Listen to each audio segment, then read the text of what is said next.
We're in a really interesting period, a really fun period to be in manufacturing and supply chain management.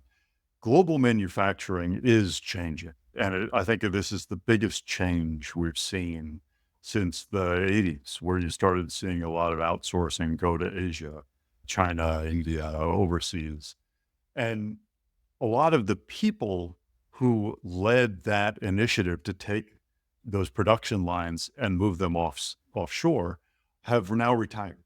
So we're going into another transformation and or transformative period. And the people who knew how to move a production line and knew how to shift everything around are mostly gone from large corporations, or retired or semi-retired.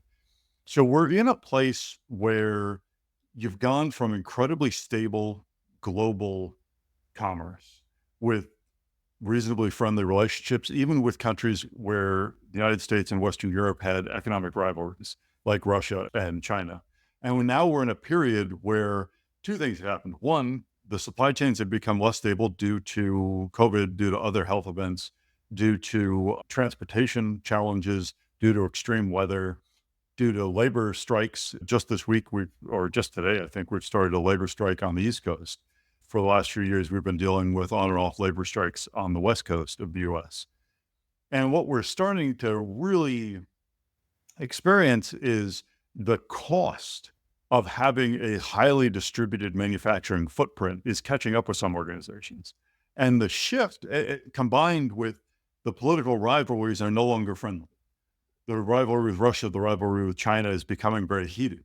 So you're seeing a lot of companies who are reinventing themselves on the fly from a manufacturing and contract manufacturing standpoint and bringing things either home, the key things reshoring, nearshoring, or the emerging concept is friendly shoring. So how do you move things to a friendlier place overseas?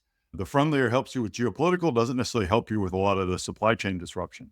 But I think that is going to be a very interesting driving force for the next 10 or 20 years in US and Western Europe as capital cycles turn over. You don't really move a plant mid capital cycle. So as it comes time to you're going to make the next investment in your plant, and a lot of those investments or reinvestments are coming up when you look at corporate capital cycles overseas. Where are they going to make those investments? And how are they going to do it in a way that reduces risk instead of increases their exposure to risk?